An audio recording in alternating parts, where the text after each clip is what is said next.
5. Surprise et bonheur. Il y avait 3 ans que madame Ludo et sa sœur avaient les petits orphelins. Elle s'y attachait chaque jour davantage, et ils devenaient de plus en plus aimables et charmants. La tendresse de Jacques pour son frère existait, l'intérêt de tous ceux qui en étaient témoins. Paul aimait son frère avec la même affection. Tous deux étaient tendrement attachés à madame Blido et à Elfie.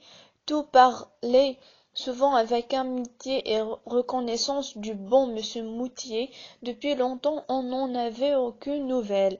Dans les premiers mois, il était revenu à 2 reprises, passer avec capitaine quelques jours à l'Ange Gardien. Il avait écrit plusieurs fois pour s'informer de ce qui s'est passé. Madame Blido lui avait exactement et longuement répondu. Elle avait appris qu'il quittait le pays pour s'engager. Elle n'avait pas su d'autres détails.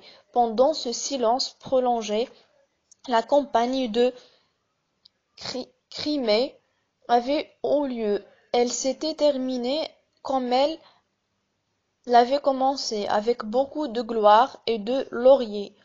Mais des deuils innombrables furent la conséquence nécessaire de ces immortelles victoires. Au village de l'Ange Gardien, plus d'une famille pleurait un fils, un frère, un ami. Quelques-uns revenaient avec une jambe ou bras de moins, ou des blessures qui les rendaient incapables de continuer leur service. Un matin, Jacques et Paul balayaient le devant de la porte de l'Ange Gardien. Madame Blido et Elfie préparaient le dîner lorsqu'un homme qui s'était approché sans bruit arrêta doucement le balai de Paul. Celui-ci se retourna et se mit à crier. « Jacques, au secours! On me prend mon balai !» Jacques bondit vers son frère pour le défendre énergiquement, lorsqu'un regard jeté sur le prétendu voleur lui fit abandonner son balai. Il se précipita dans les bras de l'homme en criant « Maman, ma tante, monsieur Moutier, notre bon monsieur Moutier !» Madame Blido et Elfie apparurent immédiatement et se trouvèrent en face de Moutier, qui laissa Jacques et Paul pour donner un cordial bonjour à ses 2 amis. Ce fut un moment de grande joie. Tous parlaient à la fois et faisant 1000 questions sans donner le temps d'y répondre. Enfin Moutier parvint à faire comprendre pourquoi il n'avait plus donné de ses nouvelles. Peu de temps après mon retour au pays, mes bonnes notasses, j'appris qu'il courait des bruits de guerre avec la Russie. Je n'avais jamais eu de rencontre avec les Russes, puisque nous étions en paix avec eux. Je savais qu'ils se battaient bien, que c'étaient de braves soldats. J'avais fait mon temps, il est vrai, mais un soldat reste toujours soldat. J'avais quelque chose dans le cœur qui me poussait à rejoindre mes anciens camarades. Quand la guerre fut déclarée, je repris un engagement pour 2 ans dans les zouaves et je partis depuis ce jour. Impossible d'écrire toujours en campagne. Et quelle campagne! On débarquait à Gallipoli, un choléra qu'il fallait m'emporter à peine rétabli. Des marches, des contre-marches, une descente en Crimée, une bataille à Alma, comme on n'en avait jamais vu. Sans vanité, nous nous sommes tous battus comme des lions. Je ne parle pas des Anglais qui, selon leur habitude, se sont trouvés en retard parce que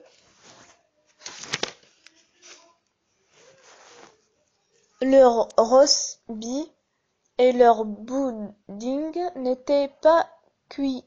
Mais nous autres, nous avons fait ce qu'aucun peuple au monde ne pourra refaire.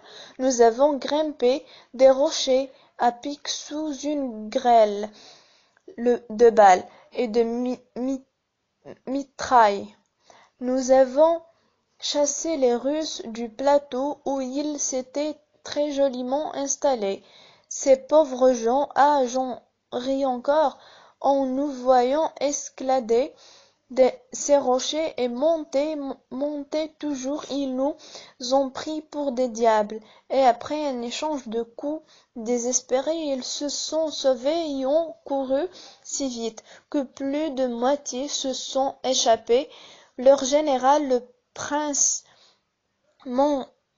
Menchikov, qui était là pour voir comment nous culbuter de dessus les rochers, a fallait être pris. Il s'est sauvé, laissant sa voiture, ses effets, ses papiers et tout. Après est venu le siège de Sébastopol.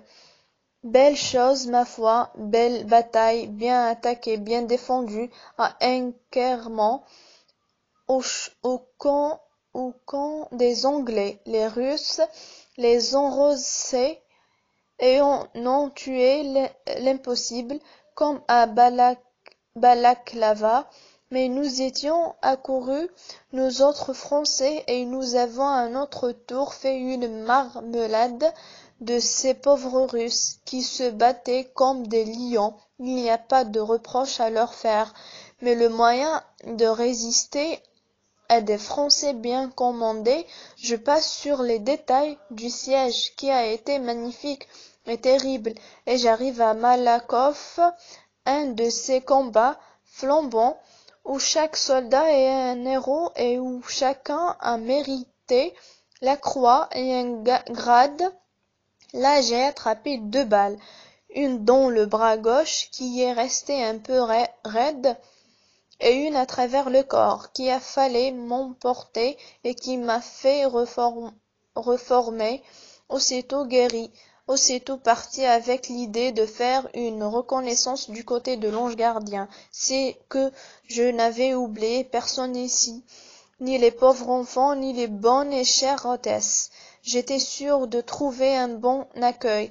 J'ai pensé que je pouvais bien venir pour quelques jours me remettre au service de madame Melfi, qui sait si bien commander. Moutier sourit en disant ces mots. Madame Blido rit bien franchement et Elfie rougit.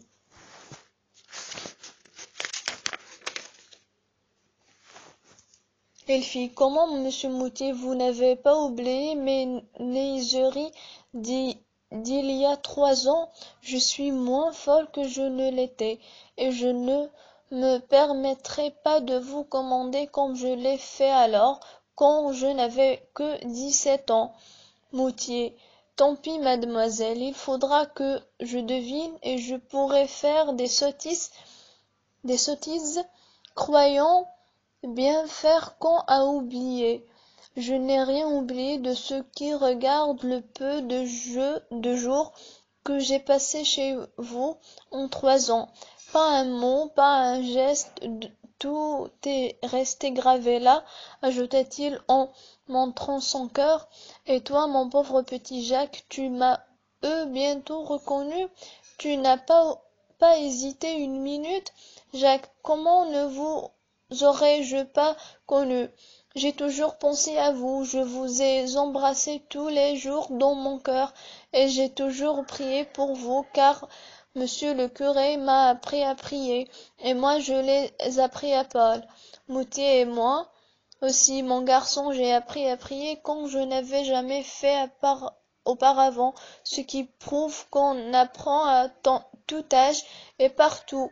C'est un bon père, Parabère, un jésuite, qui m'a montré comment on vit en bon chrétien. Un fameux jésuite, ce père Parabère, courageux comme un zouave, bon et tendre comme une sœur de charité, pieux comme un saint, infatigable comme un Hercule. Jacques, où est-il ce bon père? Je voudrais bien le voir ou lui écrire. Moutier, ému, par lui, mon ami, il t'entendra, car il est près du bon Dieu. Qu'est-ce que vous avez là? Dit Paul, qui était près de Moutier et qui jouait avec sa croix d'honneur. Moutier, c'est une croix que j'ai gagnée à Malakoff. Il fit, et vous ne nous le disiez pas? Vous l'avez pourtant